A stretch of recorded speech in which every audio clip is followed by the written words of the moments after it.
लोकसभा चुनाव के दूसरे चरण का मतदान 26 अप्रैल को होना है और दूसरे चरण में राजस्थान में कई अहम सीटें हैं जिन पर सभी की नजरें आकर के टिक जाती हैं। पहले चरण में काफी कम मतदान हुआ था, लिहाजा दूसरे चरण की वोटिंग के लिए राजनीतिक पार्टियों ने अपना पूरा दम लगा दिया है।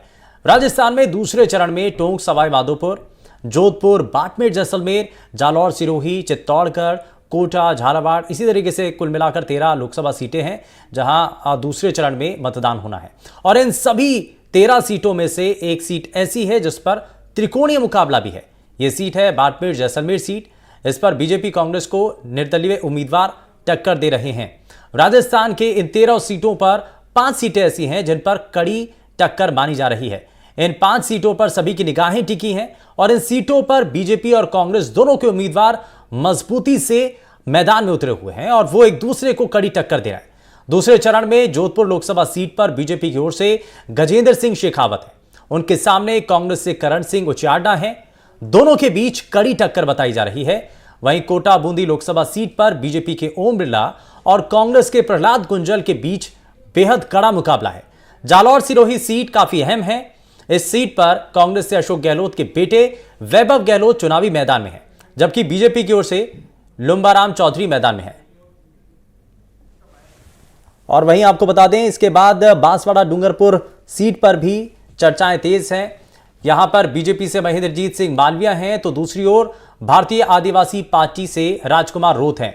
उन्हें कांग्रेस का समर्थन मिला हुआ है, इसलिए यह सीट भी बड़ी दिलचस्प है और इस सीट पर बेहद कड़ी टक्कर मानी जा रही है। लेकिन इस सबसे चर्चित सीट बाड़मेर जैसलमेर सीट है, जहां पर त्रिकोणीय मुकाबला है।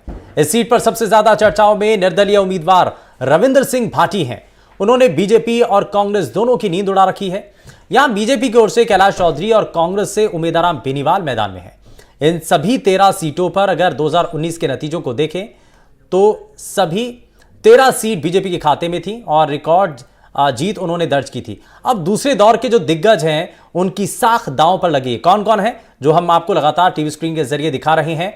रविंद्र सिंह भाटी, जिनका जिक्र किया जा रहा है, बाड़मेर जैसलमेर सीट से निर्दलीय उम्मीदवार के तौर पर मैदान में है।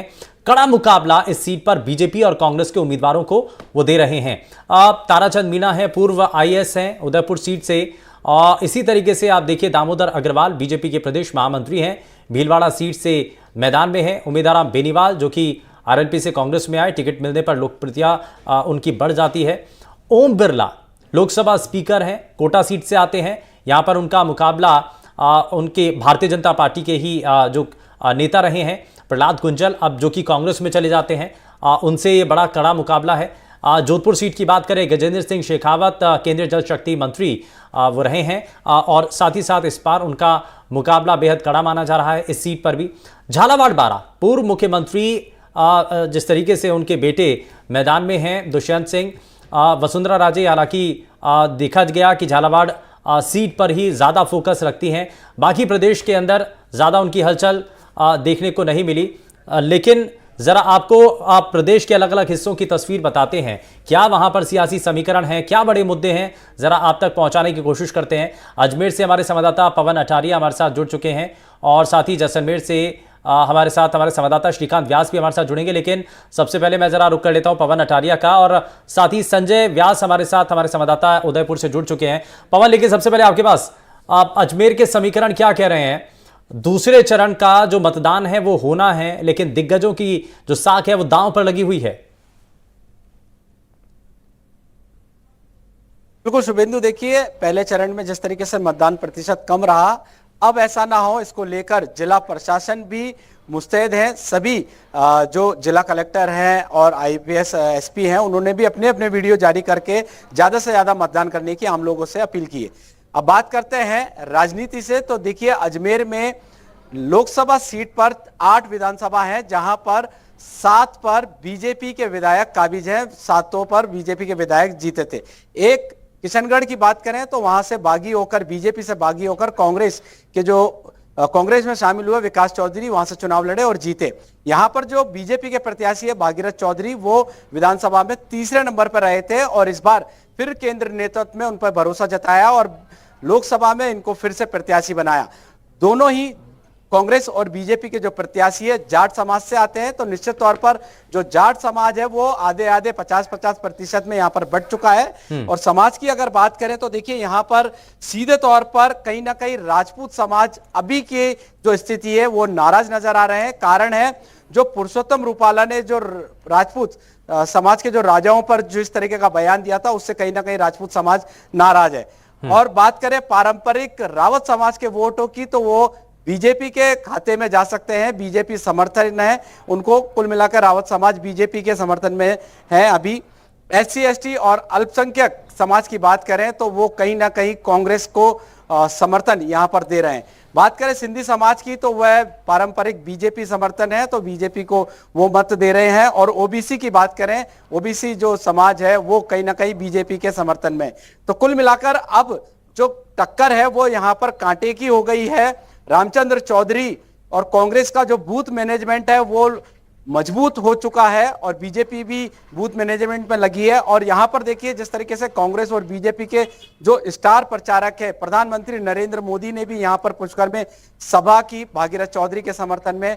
पूर्व मुख्यमंत्री अशोक गहलोत ने भी रामचंद्र चौधरी के समर्थन में सभा की। दिया कुमारी, प्रेमचंद बैरवा, राज्यवर्धन सिंह राठौड़, सुरेश रावत, वासुदेव देवनानी, अनीता बघेल, तो इस तरीके के जो तमाम भारतीय जनता पार्टी के जो दिग्गज नेता हैं इनकी साख यहां पर लगी हुई है। और तमाम जो ये नेता हैं, जो भी विधायक हैं, वो सभी डोर टू डोर प्रचार कर रहे हैं, भागीरथ चौधरी को जिताने का यहां पर प्रयास कर रहे हैं। और ऐसे में देखिए यहां पर जिस तरीके से जो चुनाव प्रचार है वो तो हालांकि जोर शोर वाला थम गया है, मगर डोर टू डोर वाला यहां पर प्रचार जारी है। हाँ। कल जिस तरीके से मतदान होने हैं, मतदान को लेकर भी अपील की जा रही है कि ज्यादा से ज्यादा मत आम लोग जो मतदाता हैं वो करें। तो कुल मिलाकर अजमेर में भी अब जो मुकाबला है वो रोचक हो चुका है। जी ठीक है। और सबसे बड़ी बात एक बात बताना भूल गया मैं, यहाँ पर जी बताइए। यहाँ पर देखिए जो RSS के जो लोग हैं वो कहीं ना कहीं बिल्कुल अंडरग्राउंड हो चुके हैं। वो किसी प्रकार का कोई प्रचार प्रसार जैसा कि माना जाता है भारतीय जनता पार्टी को सपोर्ट करते हैं। इस बार RSS के जो कार्यकर्ता है, पदाधिकारी और जो नेता हैं वो कहीं ना कहीं फ्रंट में आकर काम नहीं कर रहे हैं। जी ठीक है। अच्छा, इसका कितना फ़ायदा या क्या असल में नुकसान इसमें पहुंच रहा है बीजेपी को, ये भी ज़रा समझेंगे। लेकिन मैं पवन वापस लौटूंगा आपके पास। हमारे साथ एक और संवाददाता जैसलमेर से श्रीकांत व्यास भी हमारे साथ जुड़ चुके हैं। संजय व्यास, मैं आपका रुक करूँ लेकिन उससे पहले श्रीकांत आता हूँ। ये ज़रा थोड़ा सा बताइए, क्योंकि बाड़मेर जैसलमेर सीट बड़ा रोचक ये मुकाबला है, त्रिकोणीय मुकाबला इस सीट पर है। निर्दलीय कैंडिडेट ने जिस तरीके से पूरे सियासी समीकरणों को बदल दिया है, तो दोनों पॉलिटिकल पार्टियों के लिए बड़ी चिंता की बात है। यूथ जो हैं वो सबसे ज़्यादा बताया जा रहा है कि एक तरफ इंडिपेंडेंट जो कैंडिडेट है उस तरफ दिखाई दे रहे हैं। अभी का सबसे बड़ा मुद्दा क्या है और अभी सियासी हवा चल क्या रही है? देखिए शुभेंदु, बाड़मेर जैसलमेर लोकसभा सीट जो दुनिया भर के लोग, देश नहीं दुनिया भर के जो हिंदुस्तानी हैं जो इस क्षेत्र के बारे में नहीं जानते थे वो अब जानने लगे हैं। और उसका कहीं ना कहीं एक बड़ा कारण रविंद्र सिंह है जो निर्दलीय प्रत्याशी है इस बार, और शिव से निर्दलीय विधायक भी जीते थे पिछले विधानसभा चुनाव में। सबसे बड़ी बात ये देखने को मिल रही है कि दिन ब दिन जो समीकरण बदल रहे हैं वो जो है ये स्पष्ट नहीं कह सकते कि कौन भारी है। भाजपा आज अपना एक नया दांव खेल गई है।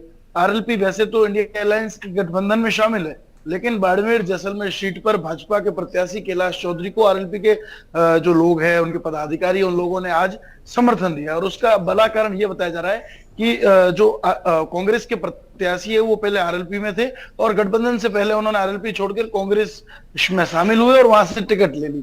और कहीं ना कहीं जो है उन लोगों का ये भी आरोप है कि उन्होंने पार्टी तोड़ने का काम जो है वो किया है, जिससे लेकर RLP के कार्यकर्ता नाराज थे। वहीं जब उनसे मीडिया की बातचीत हुई तो उन्होंने ये भी बयान दे डाला कि आज से करीब 22 साल पहले हनुमान बेनीवाल और जो भाजपा के प्रत्याशी कैलाश चौधरी, उन दोनों पर हमला हुआ था बाड़मेर के बायतू क्षेत्र में, और उसमें भी कहीं ना कहीं कांग्रेस नेताओं का था। इस तरह के बड़े आरोप, संगीन आरोप जो है वो लगाते हुए RLP के लोगों ने उन्हें समर्थन दिया। RLP का अच्छा खासा वोट बैंक है क्योंकि जाट जो है बहुमूल्य क्षेत्र है, और साथ ही साथ पिछले विधानसभा चुनाव में भी RLP ने कहीं ना कहीं एक सीट पर अच्छा प्रदर्शन किया था, लगभग 2 लाख के करीब वोट बटोरे थे। और जो प्रत्याशी थे वो अभी कांग्रेस से प्रत्याशी है। तो भाजपा कहीं ना कहीं आज एक नया दांव खेलकर स्थिति मजबूत करने में जुटी हुई है। मुख्यमंत्री तो बड़ी वहीं कोशिशों में कांग्रेस थे जो है और वो जातिगत कई जो बार गठबंधन उन्होंने, है। क्योंकि बाड़मेर जैसलमेर में आकर के भाटी के कई ऐसे समर्थक हैं, उनके साथ आकर के बात की थी जो भाटी के बहुत करीबी हैं। माना जा रहा था कि उस समीकरण को तोड़ने में मुख्यमंत्री बहुत हद तक कामयाब भी हुए थे, लेकिन बड़ा मुकाबला कड़ा है। देखना दिलचस्प होगा कि कितनी सफलता उनको मिल पाई है और परिणाम कैसे रहते हैं, इस पर सभी की नजरें हैं। लेकिन मैं ज़रा उदयपुर लिए चलता हूं अपने सभी दर्शकों को। संजय व्यास हमारे संवाददाता हमारे साथ बने हुए हैं। संजय, उदयपुर में क्या समीकरण इस वक्त दिखाई दे रहे हैं? बिल्कुल सुबंधु, आपको बता दूं कि समीकरण को देखा जाए तो इस बार जो उदयपुर में है, जनता बिल्कुल साइलेंट है, वोटर बिल्कुल ही साइलेंट है। दो अधिकारियों के बीच में वर्चस्व की लड़ाई चल रही है। एक रहे हैं कलेक्टर और दूसरे रहे हैं आरटीओ में। तो आपको बता दें कि दोनों ही अपने आप में अपने कार्यकाल में बहुत ही प्रसिद्धि पा चुके हैं। जबकि ताराचंद मीणा कलेक्टर रहते हुए उन्होंने कई उपलब्धियां करी और उसका मोदी ने भी बुरी बुरी शब्दों में प्रशंसा की थी। तो वो अपनी जो कलेक्टर रहे हुए उस समय की जो उपलब्धियां हैं उनको लेकर जा रहे हैं और लोगों को बता रहे हैं कि यदि आपने मुझे जीता कर भेजा तो इसी तरह से मैं उदयपुर का विकास करूंगा। वहीं दूसरी तरफ भाजपा के जो मन्नालाल रावत हैं, वो अपने पूरे आरएसएस की लॉबी और प्लस बीजेपी के जो जितने भी कार्यकर्ता हैं उनको साथ लेके चल रहा है। तो उस हिसाब से देखा जाए तो बड़ी कांटे की टक्कर है इस यहाँ पर। और तीसरा उम्मीदवार जो है बाप पार्टी का है, वो अंदर ही अंदर क्या भीतरघात करता है इसका उसको देखना बहुत बड़ी बात होगी, क्योंकि वो साइलेंट तरीके से बड़ी ही अपने बाहर अंदर गांव में जाकर वो अपनी प्रचार प्रसार कर रहे हैं। किसी को भी ध्यान नहीं पड़ रहा है कि वो किस तरह से प्रचार प्रसार कर रहे हैं और कहां जा रहे हैं। ठीक है, तो मोटा मोटी देखा जाए तो इस बार चौंकाने वाले नतीजे भी हो सकते हैं। चौंकाने वाले नतीजे भी सामने आ सकते हैं। मैं जरा वापस से पवन का रुख कर लेता हूं। पवन, हमने देखा कि बीजेपी के साथ कांग्रेस का जो गठबंधन हुआ, इंडिया गठबंधन, खास करके अगर राजस्थान के अंदर जो गठबंधन की चर्चा थी, जिसमें शुरुआत में सचिन पायलट ने इनकार भी कर दिया था, उन्होंने कहा था कि गुंजाइश कम है, लेकिन आखिर समय में गठबंधन हुआ भी। लेकिन इसका फ़र्क क्या नज़र आएगा, इसका असर कितना रहेगा? क्या वोटिंग फर्स्ट फेज़ की वोटिंग में उसका एक अच्छा खासा असर दिखाई दिया है, लेकिन दूसरे चरण की वोटिंग से पहले इस बात का आकलन करना कि क्या वाकई में इस गठबंधन से कांग्रेस को फ़ायदा हुआ या नुकसान? जी बिल्कुल, देखिए शुभेंदु, प्रथम दृष्टया देखा जाए तो गठबंधन से और कम वोटिंग होने से कहीं ना कहीं कांग्रेस को फायदा है। क्योंकि देखिए यहाँ पर जब ये कम वोटिंग हुई उसके बाद अचानक अटैकिंग मोड पर बीजेपी आ गई। मुख्यमंत्री भजनलाल शर्मा यहाँ आते हैं और पूरे किशनगढ़ में और अजमेर में उनके संबोधन में सिर्फ और सिर्फ मतदान ज्यादा हो उसके लिए उन्होंने कार्यकर्ताओं में जान डाली। प्रत्येक कार्यकर्ताओं को बोला, उदाहरण तक दिए कि जिस तरीके से बच्चा एग्जाम में तैयारी करता है, अगले दिन एग्जाम है, उस तरीके से यहाँ पे कार्यकर्ताओं को कहा गया कि आप भी ये सोच के चले आपका एग्जाम है, पूरी रात आप पढ़ाई करें, उसके बाद सुबह उठे 5 बजे नहा धोकर 6 बजे तक तैयार हो जाए और 7 बजे वोटरों को निकाल के मतदान कराए। तो कहीं ना कहीं गठबंधन और कम प्रतिशत से कहीं ना कहीं कांग्रेस को फायदा होता है रहा। हालांकि सचिन पायलट अजमेर संसदीय सीट पर नहीं आए, क्या वजह रही ये तो हालांकि राजनीतिक गलियारों में काफी चर्चा है, क्योंकि जो कांग्रेस के प्रत्याशी है रामचंद्र चौधरी, जब सचिन पायलट ने यहां से लोकसभा चुनाव लड़ा था तो वो उनके बारे में अनगढ़ टिप्पणी की थी रामचंद्र चौधरी ने। कहीं ना कहीं अंतरकलह दोनों के बीच में आज भी है। इसी के चलते लग रहा है, सभी ये मान के चल रहे हैं कि सचिन पायलट ने अजमेर में कोई सभा नहीं की। अगर सचिन पायलट आ जाते तो निश्चित तौर पर अजमेर की 8 विधानसभा सीट पर बड़ी संख्या में गुर्जर मतदाता है। अगर सचिन पायलट यहां आते और सभा करते या कोई मैसेज भी देते तो निश्चित तौर पर गुर्जर वोट कहीं ना कहीं कांग्रेस साधने गुर्जर वोट को साधने में बड़ा मदद मिल पाती और कुछ ना कुछ कांग्रेस पार्टी को इससे मदद ही मिलती और बूस्ट होती कांग्रेस पार्टी। खैर वो उस लिहाज से नहीं बन पाया ये चुनाव प्रचार। लेकिन मैं ज़रा जल्दी से श्रीकांत का भी रुख कर लेता हूँ। श्रीकांत, रविंद्र भाटी फैक्टर ये कितना काम कर रहा है? और कहा जाता है कि राजनीति में अगर किसी को फ़ायदा हो रहा है तो किसी को नुकसान होना लाजमी है। ये भी एक क्रिकेट की तरह खेल ही है जिसमें किसी एक की जीत होती है और हार का किसी को सामना करना पड़ता है। भाटी अगर मजबूत हैं तो सबसे ज़्यादा नुकसान किसको? मैं आपको बता दूं, पहले माना जा रहा था कि रविंद्र सिंह भाटी केवल माहौल बना रहे हैं, चुनाव नहीं लड़ेंगे। फिर जब चुनाव लड़ने की घोषणा हुई तो कहा गया बाहरी भीड़ है, इस तरह के आरोप लगाए।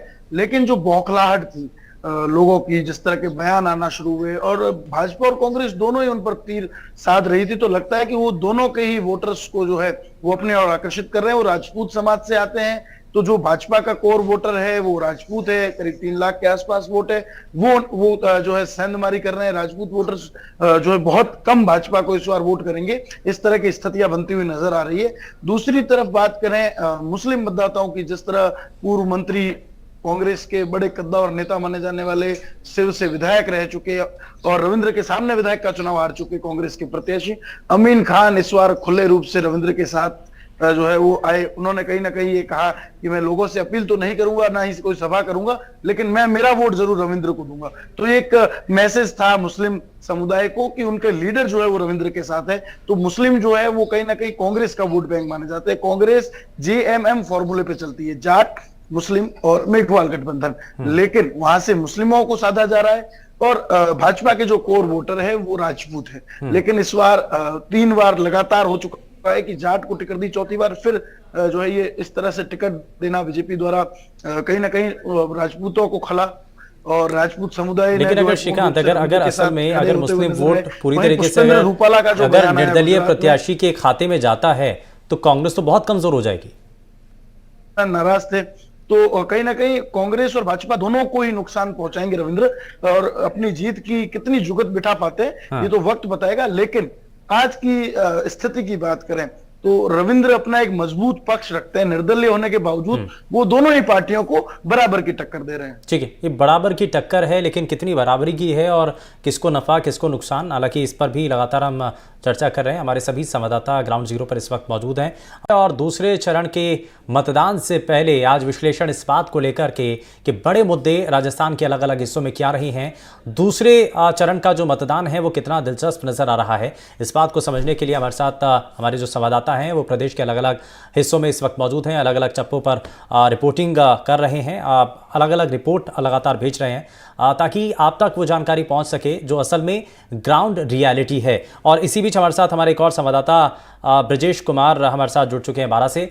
ब्रजेश, बारां की तस्वीर क्या कहती है, वहां के बड़े मुद्दे क्या हैं और कितना ये कड़ा मुकाबला दिखाई देता है?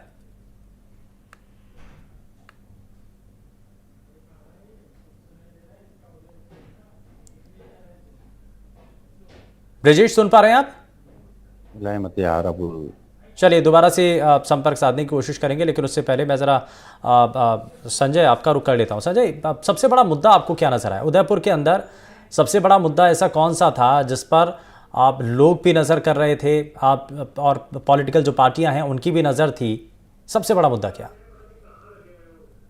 कि सबसे बड़ा मुद्दा है यहाँ पर जो झीलें हैं उनके संरक्षण और दूसरी अरावली की पहाड़ियां जो दिनों दिन कटती जा रही है और उन पर अवैध तरीके से काटा जा रहा है, वो सबसे बड़ा मुद्दा है। और तीसरा मुद्दा है जो यहाँ के आदिवासियों का है, जिनके जो बिना नाम की जमीन है, जो उनकी सालों से वो उसके ऊपर खेती करते आ रहे हैं, उसका मुद्दा भी है।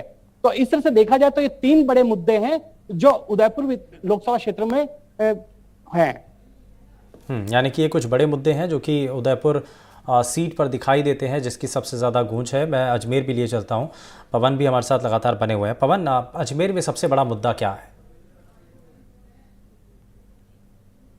जी बिल्कुल, देखिए शुभेंदु, मुद्दे की अगर बात करें तो विशेष तौर पर जो पिछले कार्यकाल में भागीरथ चौधरी का जो कार्यकाल रहा उसमें उन्होंने दावे किए हैं कि करीब कई करोड़ों रुपए के उन्होंने विकास कार्य कराए। ग्रामीण क्षेत्र से शहरी क्षेत्र की जो सड़क मार्ग है उनको उन्होंने मजबूत किया है, कहीं ना कहीं जो हाईवे हैं उनको दुरुस्त किया है और हाईवे पर जो ब्रिज है, ओवरब्रिज, उनका निर्माण शुरू किया है और वो लगातार जारी है। और बात करें अजमेर की, अगर 2 ओवरब्रिज की बात करें तो वो कोरोना काल से शुरू तो हुए थे बनना, मगर वो आज तक खत्म नहीं हुए। इस बात का भी स्थानीय लोग काफी विरोध कर रहे हैं। और सबसे बड़ी बात देखिए, स्मार्ट सिटी योजना के तहत अजमेर में जो संभाग का सबसे बड़ा जवाहरलाल नेहरू अस्पताल है उसको काफी आधुनिकीकरण किया गया है, उसको काफी डेवलप किया गया है। उसमें कई वार्ड ऐसे बनाए गए हैं क्योंकि जो जेलन अस्पताल की जो बिल्डिंग है वो काफी पुरानी है और वो जर्जर हो चुकी है। तो ऐसे में जो अस्पताल है उसका पूरा स्ट्रक्चर नया तौर पर बनाया गया है। आना सागर झील की बात करें तो हालांकि अभी उसमें जलकुंभी है और उसके आसपास जो पाथवे है वो बनाए गए हैं। सरकारी डिस्पेंसरियों को बढ़ाया गया है, ठीक है। स्कूलों को डेवलप किया गया है। तो कुल मिलाकर जो विकास कई कार्य बड़े हैं, मुद्दे हैं कुछ विकास तो के कामों को लेकर सांसद के, जो पॉलिटिकल उससे पार्टियां और हैं वो जमीन पर जा रही हैं। बिल्कुल पवन, बहुत शुक्रिया। पवन आप जुड़े हमारे साथ, संजय व्यास आप जुड़े, श्रीकांत बहुत शुक्रिया आप तीनों ही संवाददाताओं का ग्राउंड जीरो से जानकारी पहुंचाने के लिए। लेकिन इस पूरे कार्यक्रम के दौरान हमने कोशिश की है कि स्थानीय मुद्दे क्या हैं वो हम आप तक पहुंचाएं और समीकरण इस वक्त क्या कह रहे हैं वोटिंग से पहले वो हमने आपको बताने की कोशिश की है। रुक रहे हैं।